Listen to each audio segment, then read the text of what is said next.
तो आज और एक सच्ची घटना आपको सुनाने जा रहा हूँ बाबा श्याम से जुड़ी हुई। कहानी को अंत तक देखिए। कहानी की शुरुआत करते हैं जय श्री श्याम। प्रिंट में लिखे कनिका एक ग्रेटर नोएडा में मल्टी नेशनल में जॉब करते थे। के माता पिता मथुरा में रहते थे। कनिका अपने ऑफिस के पास ही एक फ्लैट में रहती थी। कनिका के पिता खाटू श्याम जी को बहुत मानते थे। उन्हें जब भी समय मिलता था तो परिवार के सहित श्याम जी के मंदिर जाया करते थे। कनिका सुबह शाम दोनों समय खाटू श्याम जी की पूजा करती थी। कनिका अकेली रहती थी, इसलिए उसके माता पिता उसके लिए प्रार्थना करते रहते थे खाटू श्याम जी से, हे बाबा अब हमारी बेटी की रक्षा करना। कनिका को जॉब करते काफ़ी समय हो गया था। उन्हें जब भी छुट्टी मिलती तो अपने माता पिता से मिलने के लिए चली जाती थी। समय बाद कनिका के पिता ने गंगा स्नान करने का निर्णय किया। उन्होंने कनिका से पूछा। कनिका ने कहा कि ऑफिस में काम होने की वजह से मैं नहीं जा पाऊंगी, आप दोनों जाइए। अपने मम्मी पापा को बोल दिया छुट्टी नहीं मिल पाएगी। कनिका के माता पिता हरिद्वार चले गए। कनिका उन्हें फोन करके हाल चाल पूछती रही। उन्हें अच्छे तरीके से गंगा स्नान किया और रात को मथुरा के बस में बैठ गए। उन्हें जब फोन किया तो उसके पापा का फोन स्विच ऑफ आ रहा था। देखा कि पापा ने फोन भी नहीं किया घर पे पहुंचकर।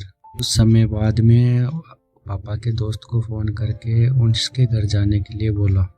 फिर पापा के दोस्त ने बताया कि बेटा आपके मम्मी पापा तो आए नहीं, पर तो ताला लगा है। का कुछ चिंता होने लगी। फिर कुछ समय उसने इंतजार किया। वह घर पहुंच गई। फिर तक उसके माता पिता नहीं आए। उनको वह पुलिस स्टेशन गई। उन्हें अपने माता पिता की फोटो देख के सारी बात बताई। इंस्पेक्टर ने बताया कि हरिद्वार से आने वाली एक बस का एक्सीडेंट हो गया है कि अस्पताल चले जाइए, एक्सीडेंट हुआ है। का वहीं रोने लगी। अंकल कनिका को समझाने लगे। अंकल ने बोला कि रात बहुत हो चुकी है, सुबह 5 बजे हम चलेंगे। रोते हुए घर आ गई। काफी लोग इकट्ठा हो गए थे।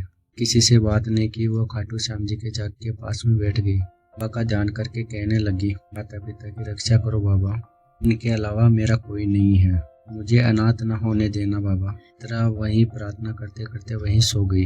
जल्दी उठ गई और अंकल के साथ वो रूट की चली गई। वे सभी अस्पताल, सभी पुलिस स्टेशन, सब जगह पे ढूंढा। माता पिता का कहीं पता नहीं चला। लोग उस जगह पे पहुंचे जहाँ पे एक्सीडेंट हुआ था। वहाँ भी कोई नहीं था। का दिल बहुत बैठा जा रहा था। वह मन ही मन खाटू श्याम जी का नाम लेने लगी। तो वही दोबारा पुलिस स्टेशन जाके सभी घायलों की और मरने वालों की सभी लिस्ट चेक की। माता पिता का कहीं पता नहीं चला। को लगा कि सब खत्म हो गया। हार कर घर वापस आ गई। सभी पुलिस स्टेशन बार बार फोन करते, माता पिता का कहीं सुराग नहीं मिल पा रहा था। वह सारे दिन खाटू श्याम जी के दीपक जला के वहीं बैठी रहती। कुछ रिश्तेदार आ गए थे, फिर उसे संभाल रहे थे। वह किसी से बात नहीं करती।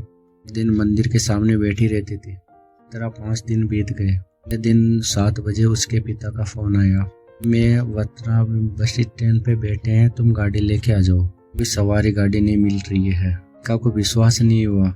कहा ठीक है आ रही हूँ। मैं अपने अंकल के साथ बस स्टेशन पहुंची। उसके माता पिता बैठे थे। वो उन्हें घर ले आई। फिर उनके माता पिता ने बताया कि उन्हें भी चोट लगी थी, वो बेहोश हो गए थे। तब उनकी आंख खुली, तब वो एक फ्लैट में थे। जैसे व्यक्ति उनकी सेवा करते रहे। थोड़ा ठीक हुए तो कहा कि उस फ्लैट में एक इत्र की खुशबू आती है। तब हमने उनसे पूछा तो उन्होंने बताया कि वह खाटू श्याम जी की पूजा करते हैं, उन्हें इत्र लगाते हैं, उसकी ही खुशबू है। हमने कई बार दिन में उनकी खाटू श्याम जी की पूजा करते हुए उन्होंने देखा। फोन करने की कोशिश की, फोन काम नहीं कर रहा था। रात उन्होंने मथुरा की बस में बैठा दिया। हम यहाँ आ गए। का बहुत खुश थी। माता पिता घर आते ही बधाई देने वाले और हालचाल पूछने वालों की लाइन लग गई। यहाँ कई दिन निकल गए। मिली तो कनिका ने कहा कि पापा हम लोग उस अंकल से मिलना चाहिए, का शुक्रिया करना चाहती हूँ, कल सुबह मेरे साथ चलेंगे। अगले दिन कनिका अपने माता पिता के साथ रुड़की में गेट के पास पहुंच गई। जब ऊपर जाने लगे तो गार्ड ने रोका।